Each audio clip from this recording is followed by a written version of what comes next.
The Parting with the Wild Geese, Wednesday, November the 9th. The boy arose before dawn and wandered down the coast.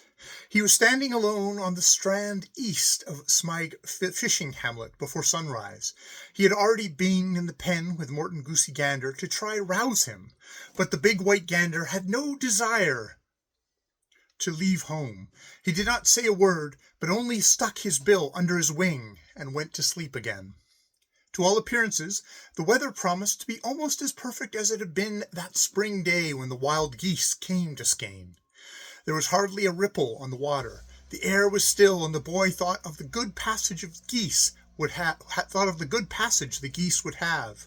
He himself was as yet in a kind of daze, sometimes thinking he was an elf, sometimes a human being. When he saw a stone hedge along the road, he was afraid to go further until he had been made sure that no wild animal or vulture lurked behind it. Very soon he laughed to himself and rejoiced because he was big and strong and did not have to be afraid of anything. When he reached the coast, he stationed himself, big as he was, at the very edge of the strand so that the wild geese could see him. It was a busy day for the birds of passage. Bird calls sounded on the air continuously. The boy smiled as he thought that no one but himself understood what the birds were saying to one another. Presently, wild geese came flying, one big flock following another. "It's just not my geese that are going away without bidding me farewell," he thought. He wanted so much to tell them how everything had turned out, and to show them that he was no longer an elf, but a human being. There came a flock that flew faster and cackled louder than the others, and something told him that this must be the flock. But now he was not quite so sure about it as he would have been the day before. The flock slackened its flight and circled up and down along the coast. The boy knew it was the right one, but he could not understand why the geese did not come straight down to him. They could not avoid seeing him where he stood. He tried to give a call that would bring them down to him, but only think! His tongue would not obey him. He could not make the right sound. He heard Akka's calls, but did not understand what she said. What can this mean? Have the wild geese changed their language? He wondered. He waved his cap to them and ran along the shore, calling, "Here I am! Where are you?" But this seemed only to frighten the geese. They rose and flew farther out to sea. At last he understood. They did not know that he was human, had not recognized him. He could not call them to him because human beings cannot speak the language of birds. He could not speak their language, nor could he understand it.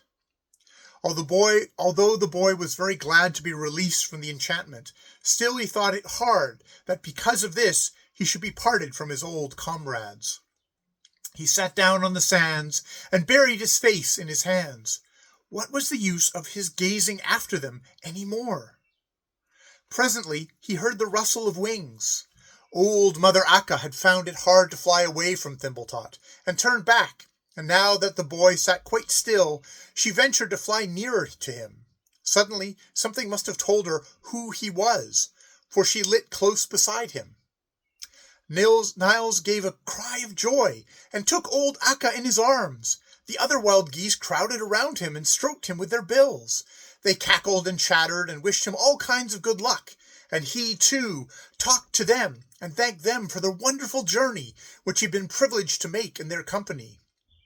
All at once the wild geese became strangely quiet and withdrew from him, as if to say, "Alas, he is a man. He does not understand us. We do not understand him." Then the boy rose and went over to Akka. He stroked her and patted her.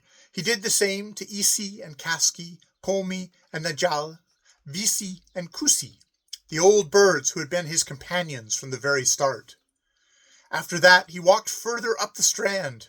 He knew perfectly well that the sorrows of the birds do not last long, and he wanted to part with them while they were still sad at losing him. As he crossed the shore meadows, he turned and watched the many flocks of birds that were flying over the sea. All were shrieking their coaxing calls. Only one goose flock flew silently on as long as he could follow it with his eyes.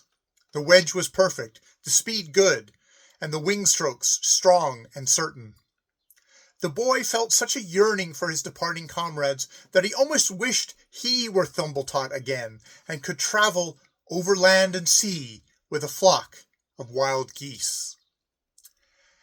That is the end of The Wonderful Adventures of Niles by Selmer Lagerlof.